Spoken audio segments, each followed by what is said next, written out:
여호와의 손이 짧아 구원치 못하심도 아니요 귀가 둔하여 듣지 못하심도 아니라 오직 너희 죄악이 너희와 너희 하나님 사이를 내었고 너희 죄가 그 얼굴을 가리워서 너희를 듣지 않으시게 함이니 이는 너희 손이 피해 너희 손가락이 죄악에 더러웠으며 너희 입술은 거짓을 말하며 너희 혀는 악독을 바람이라.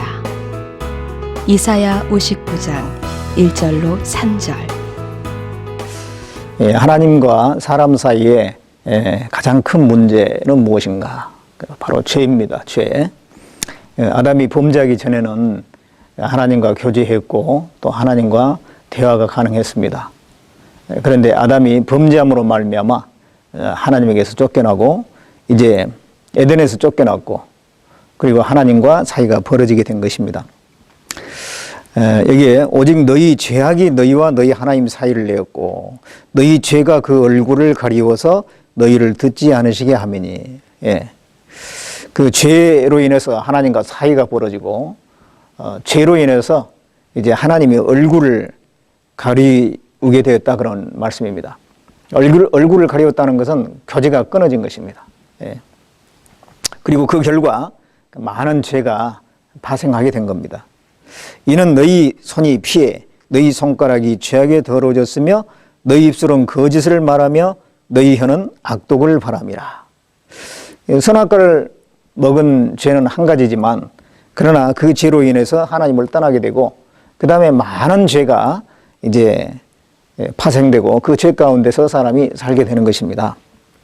로마서 1장 28절로 29절 말씀에 또한 저희가 마음에 하나님 두기를 싫어하며 하나님께서 저희를 그 상실한 마음대로 내어버려 두사 합당치 못한 일을 하게 하셨으니 곧 모든 불의, 추악, 탐욕, 악의가 가득한 자요 시기, 살인, 분쟁, 사기, 악독이 가득한 자요 수군수군하는 자요.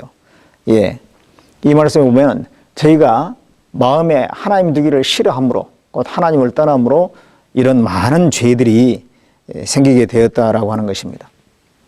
그래서 그 많은 죄로 인해서 하나님에게서부터 점점 더 멀어지게 되는 것입니다. 그리고 결국은 영원한 지옥 형벌로 떨어지게 됩니다. 그래서 하나님과 사람 사이에 그 죄를 해결해야 되는데 물론 해결할 수 있는 분은 오직 예수 그리스도십니다. 인간의 어떤 노력이나 수고로서 그 죄를 해결할 수 있는 게 아니죠. 사람의 어떤 도덕적인 행위나 종교적인 행위를 가지고 하나님 앞에 그 죄를 해결하려고 하는 것은 마치 아담과 하와가 죄를 짓고 난 뒤에 무화과 나무 잎으로 치마를 하려고 했던 것 같은 것입니다. 그 무화과 나무에 입은 그 옷은 아담과 하와를 참으로 하나님 앞에 가릴 수가 없었습니다. 하나님이 나타나셨을 때 그들은 그 무화과 나무 잎의 옷이 자신을 가릴 수 없다는 것을 알았습니다. 그래서 숲사이에 숨어서 벗었다고 고백할 수밖에 없었습니다. 이사야 59장 6절에 보면 그 짠 것으로는 옷을 이룰 수 없을 것이요 그 행위로는 자기를 가리울 수 없을 것이며 그 행위는 죄악의 행위라 그 손에 강포한 행습이 있으며 그 짠 것으로서는 옷을 이룰 수 없다. 인간의 어떤 노력으로 도덕적인 행위로 종교적인 행위로 옷을 만든다고 했을 때에 그것으로 하나님 앞에 가릴 수 없다라고 하는 것입니다. 오직 예수님의 그 흘리신 보혈로서 우리 죄가 씻음받고 하나님 앞에 나갈 수가 있고 또 하나님과 화목할 수가 있는 것입니다. 골로새서 1장 20절에 보면 그의 십자가의 피로 화평을 이루사 만물 곧 땅에 있는 것들이나 하늘에 있는 것들을 그로 말미암아 자기와 화목게 되기를 기뻐하십니다. 오직 그 십자가의 피로 하나님과 다시 화목을 이룰 수가 있는 것입니다. 구원받은 이후에도 하나님과 사이에 문제가 되는 것은 역시 죄입니다. 구원받고 나서 또 죄 가운데 살면 하나님과 교제가 되지가 않습니다.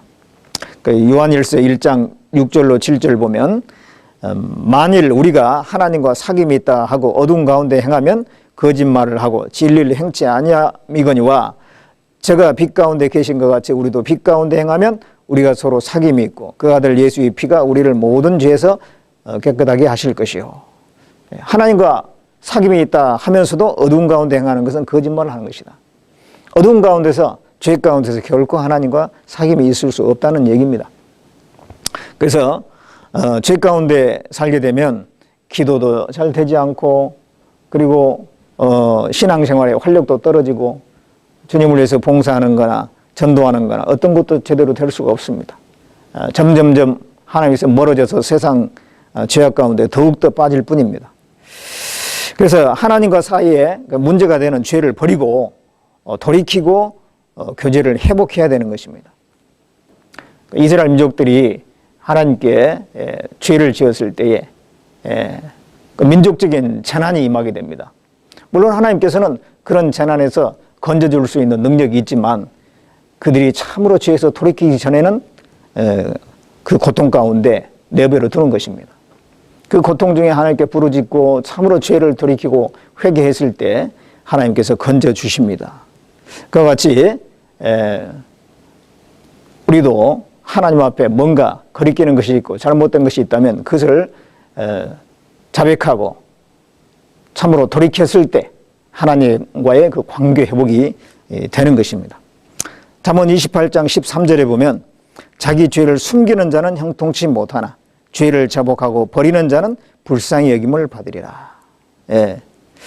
죄를 하나님께 자복하고 버리게 되면 분명히 하나님께서 다시 회복시켜 주십니다. 마치 자식이 아버지에게 잘못을 했을지라도 솔직히 고백하고 돌이키면 다 용서를 해 주시고 그리고 관계 회복이 되는 것처럼 우리와 하나님의 관계도 그렇습니다. 여호와의 손이 짧아 구원치 못하심도 아니요 귀가 둔하여 듣지 못하심도 아니라 오직 너희 죄악이 너희와 너희 하나님의 사이를 냈고 너희 죄가 그 얼굴을 가리워서 너희를 듣지 않으시게 함이니 이는 너희 손이 피해 너희 손가락이 죄악에 더러워졌으며 너희 입술은 거짓을 말하며 너희 혀는 악독을 바람이라. 언제나 하나님과 사이에서 문제가 되는 것은 첫 번째가 죄라는 것입니다. 그것을 지적하고 있습니다. 그래서 구원받지 않는 사람은 예수님의 피로 확실히 죄가 해결됨으로써 하나님과 화목될 수가 있고 또 구원받은 그리스도인이 또 죄를 지었을 때는 그 자백하고 돌이킴으로 하나님과 관계 회복이 되는 것입니다. 여호와의 손이 짧아 구원치 못하심도 아니요 귀가 둔하여 듣지 못하심도 아니라 오직 너희 죄악이 너희와 너희 하나님 사이를 내었고 너희 죄가 그 얼굴을 가리워서 너희를 듣지 않으시게 함이니 이는 너희 손이 피해 너희 손가락이 죄악에 더러웠으며 너희 입술은 거짓을 말하며 너희 혀는 악독을 바람이라. 이사야 59장 1절로 3절.